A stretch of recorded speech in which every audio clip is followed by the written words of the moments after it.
Welcome into the post-game show here on the Firebird Broadcasting Network. Eric Elger, Peter Ferrari, Coach Djurickovic. I hate to be cliche, it's a tough one, but you guys were right there to the bitter end. Shots just really didn't fall, Coach. They do a good job of really getting after you on the defensive end of the floor. They're the best defensive team percentage-wise, one of the best rebounding teams in the conference, and it shows. They pick up, they pressure you at 30, 40 feet, take you out of your rhythm. They're physical on every single cut. They're physical on every single screen. They got hands on you for 40 minutes, and that's a style. I mean, it really, really works, and it took us out of our comfort zone. And we've preached the last, 3 games how good our assist-turnover ratio has been.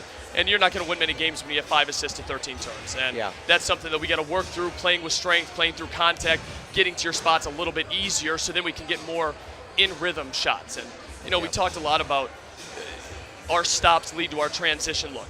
And early on, I thought we had some stops that got us an opportunity when we made that run, cut it to 3 or 4 early in the first half. But we didn't string together enough stops to allow us to get up and down the floor. Sure. Yeah, you mentioned how good the Illinois Wesleyan defense is. With a defense like that, what is something you try offensively, try to work into to get some different looks, because they are such a physical team, and you could tell that they've, both times you played them so far really have held you under your offensive averages. What's something that you do to make an adjustment if you guys see them again? That's a great call, and I hope we do. They're relentless in their approach defensively. And if you're going to attack them, you've got to be more consistent, and we worked. We had a couple chances. I didn't think we executed to our best level on the offensive end of the floor, and that's not a knock on them. That's credit to them for taking us out of our rhythm. And, all it takes is one step where now mentally you're one step behind, takes you out of the rhythm and flow of what you're trying to attack. And that just goes against playing a team that's big, physical, strong, and makes you work on every single play. So I thought we had some new wrinkles that we put in, but if you don't execute them, nothing's going to work. And I thought we got some post looks early. I thought Julian did a good job. I mean, all things being considered, having Julian back in this game was important. We know what he does to Wilmson. He makes him work for everything that he gets. I didn't think the rest of our guys did a good enough job of controlling them in the paint. And give a guy like Roper credit. He finished when he needed to. Give a guy like Yoder credit. And, hey, late in the game when it's a tie game, 2 guys off their bench stepped up big. And, Marco Anderson, who we know well, hit 3 straight shots in a key time. A shooter off the bench came in.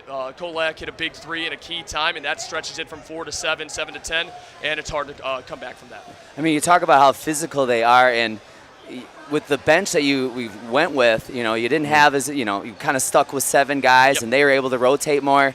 When you got the lead late in the game, did that physicality, did that play into the kind of what happened at the end of the game? Not. You know what? They wear you down. I'll give them credit for that, too. I thought, we got to do a better job of foul management, too, and where to take some. And, the last few games, it's sort of been on repeat of Phil picking up his 4th foul with 8, 9 minutes to go, and that doesn't help. So we got to be smarter playing without fouling, playing without reaching. And the ones that you don't need to, helping out of the ball side corner, reaching when there's no advantage, you're just going to foul a guy anyways, put him to the line. So we got to be smarter in our approach to make sure we make them earn everything we get.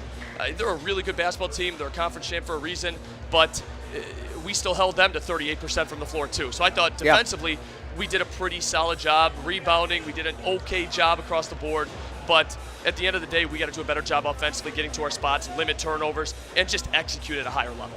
Talking about these next few days, one more home game next Wednesday can really, solidify your positioning in the rankings. I mean, you already secured a postseason spot, so talk us through what this final stretch is going to look like for you, Coach. It is. It's the home stretch right now. We know we want to play our best basketball going into the conference tournament.